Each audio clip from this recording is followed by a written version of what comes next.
Hola chicos y chicas, bienvenidos a un nuevo vídeo del canal de YouTube No me toques las ciencias. En este vídeo, que va a ser un vídeo express, os voy a aclarar algunos conceptos breves referentes a la unidad didáctica 5 que estamos viendo en clase sobre el estudio de los ecosistemas. Los 4 conceptos que vamos a ver así por encima y brevemente va a ser el biotopo, la biocenosis, el nicho ecológico y el hábitat. Por una parte, respecto al biotopo y la biocenosis, son dos conceptos básicos importantes a la hora de estudiar un ecosistema. Como ya hemos visto en clase, un ecosistema no es otra cosa más que un conjunto de seres vivos que van a vivir o que van a habitar en un determinado lugar, las características de ese propio lugar, de ese medio, y las relaciones que se establecen no solo entre los seres vivos, sino las relaciones que hay también entre los seres vivos y el medio. ¿Vale? Eso era el ecosistema como definición general. Pues bien, en el ecosistema vamos a encontrar dos partes, el biotopo y la biocenosis. Vamos a definir el biotopo como la parte inorgánica del ecosistema, es decir, la parte que no está viva. Todo el conjunto de factores abióticos, tanto físicos como químicos, que van a definir ese ecosistema. Por ejemplo, la energía que llega del sol, que sería un factor físico, la temperatura sería otro factor físico, las rocas, la presencia de rocas, grava, viento, todo eso serían factores físicos. Y otros factores químicos que podrían definir el biotopo serían, por ejemplo, las precipitaciones, ya que estamos hablando de agua como sustancia, o los nutrientes que existen en el suelo, que también serían otros factores químicos que encajan dentro del biotopo. Y por otra parte tendríamos la biocenosis. La biocenosis sería toda la parte biótica, todo el conjunto de seres vivos que habitan en ese ecosistema. También se conoce como comunidad, ¿vale? Comunidad de seres vivos o comunidad biológica. Así como veis, si sumamos biocenosis al biotopo, tenemos por fin el ecosistema, que sería el conjunto total. Es importante recalcar que nada está aislado, nada está estancado, es decir, que hay una relación muy estrecha entre el biotopo de un ecosistema y la biocenosis del ecosistema, ¿de acuerdo? Existen relaciones entre unos y otros, y unos condicionan a otros. Es decir, que el biotopo condiciona a la biocenosis. Todas las características inorgánicas del ecosistema condicionan la vida de la biocenosis.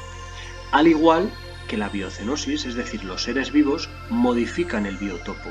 El biotopo no es estático, no permanece quieto a lo largo, o estático. Las características del biotopo no permanecen estáticas a lo largo del tiempo, sino que la biocenosis, los seres vivos, modifican el biotopo. Vamos a ver dos ejemplos a continuación que ilustran muy bien estos dos tipos de situaciones. Por una parte tenemos, por ejemplo, la formación del suelo. Es un ejemplo en el que la biocenosis modifica el biotopo. En este caso el biotopo sería, por ejemplo, el suelo, una roca. Es algo inorgánico, es algo inerte, y aquí tenemos seres vivos que modifican el biotopo. Por ejemplo, la vegetación, que con sus raíces, poco a poco, van degradando la roca madre del suelo y van formando un suelo mucho más degradado. Como estamos viendo, las raíces de un ser vivo, las raíces de un vegetal, modifican el suelo, modifican el biotopo. Y también tenemos otra gran cantidad de animales, como pueden ser anélidos, gusanos, artrópodos, insectos, moluscos, que poco a poco van haciendo vida en el suelo y también lo van degradando, también lo van destruyendo. Y hemos pasado de un suelo de este tipo a otro suelo de este tipo. Como veis, la biocenosis, es decir, los seres vivos, modifican el biotopo. En este caso, modifican el suelo. Y aquí tenemos otro ejemplo al revés. Cómo el biotopo condiciona a la biocenosis. Hemos dicho que el biotopo es la parte inorgánica del ecosistema, determinados factores abióticos, físicos o químicos del ecosistema. Pues dos de esos factores pueden ser, por ejemplo, los nutrientes que hay en el suelo o las temperaturas del ambiente. Estas dos características, que son biotopo, condicionan a la biocenosis, es decir, condicionan a los seres vivos. Por ejemplo, en este caso, dependiendo de los nutrientes que haya en el suelo, se determina la distribución de la vegetación. Seguramente que todos estos árboles que tenemos aquí o que tenemos distribuidos por aquí crecen solo en esa zona porque en el suelo se dan una serie de características concretas para que puedan crecer esos árboles. Sin embargo, en este claro del bosque no crece vegetación de este tipo, no crecen árboles, no crecen vegetales de mayor envergadura, porque seguramente el suelo sea más pobre en nutrientes o el suelo tenga alguna estructura diferente, de tal manera que impida el crecimiento de este tipo de vegetación. Por lo tanto, en este caso, los nutrientes del suelo, es decir, el biotopo, condiciona a la biocenosis, condiciona al crecimiento de estos seres vivos. Y en este otro ejemplo, en el que valoramos otro factor abiótico o del biotopo, como son las temperaturas, también condiciona la distribución de los seres vivos, porque en determinados ecosistemas, según las temperaturas que hay a lo largo del año, puede ser que algunos seres vivos se desplacen, migren de ese ecosistema y se desplacen a otro. Pues en este caso ocurre algo similar. El biotopo, en este caso las temperaturas, condicionan a la biocenosis, condicionan al desplazamiento o a la distribución de determinados seres vivos. Y ahora vamos a acabar este vídeo express con otros dos conceptos importantes en los ecosistemas, como son el hábitat y el nicho ecológico. Por una parte tenemos aquí las dos definiciones muy claras. El hábitat no deja de ser otra cosa más que el lugar físico de un ecosistema, el lugar donde viven los individuos de una especie. Mientras que el nicho ecológico es el papel que tienen en ese ecosistema, es decir, es el trabajo que desempeña una especie en un ecosistema concreto, que viene definido pues, por su comportamiento, si es nocturno, diurno, o por el tipo de alimento que consume, si es herbívoro, carnívoro, o incluso dónde se encuentra ese alimento o cómo lo consigue. Por ejemplo, si llevamos estos dos conceptos a la especie humana, podemos decir que el hábitat es el lugar físico donde vive, es decir, en vuestro caso sería la dirección postal de vuestra casa, donde está vuestra casa o, por ejemplo, la localidad en la que vivís. Eso sería simplemente el hábitat. Mientras que vuestro nicho ecológico sería el papel que desempeñáis en la sociedad, que sería, por ejemplo, asistir a clase como estudiantes o vuestro comportamiento, si sois diurnos o nocturnos, entiendo que mayormente diurnos, o el tipo de alimento que consumís, si sois omnívoros, carnívoros, etc. Ese sería vuestro nicho ecológico.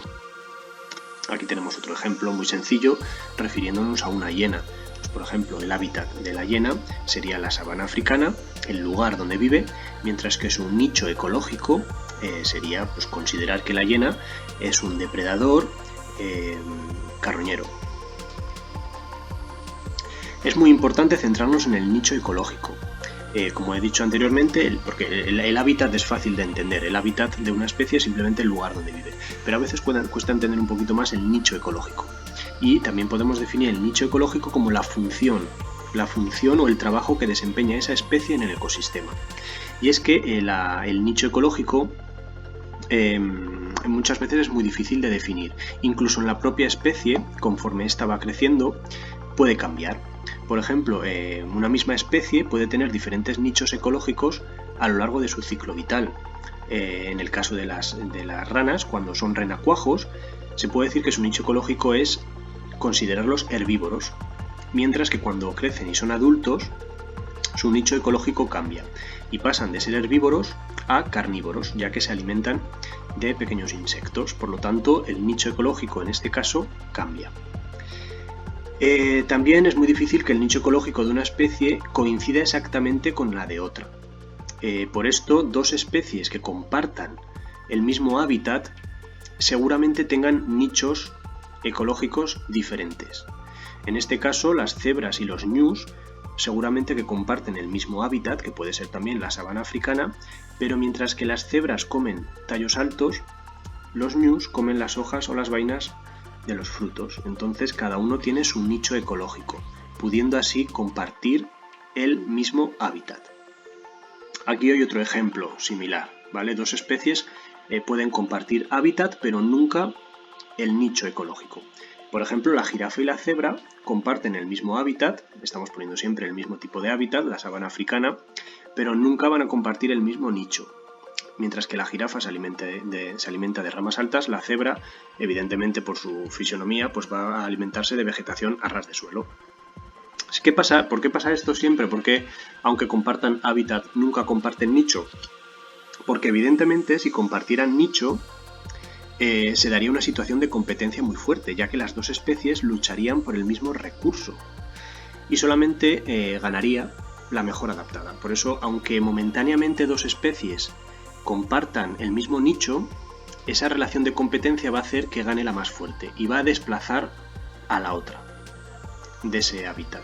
Entonces, o se las apañan para tener nichos diferentes dentro del mismo hábitat, o si no buscan nuevos nichos, cada uno en el suyo, una desplazará a la otra por competencia y la apartará de ese hábitat.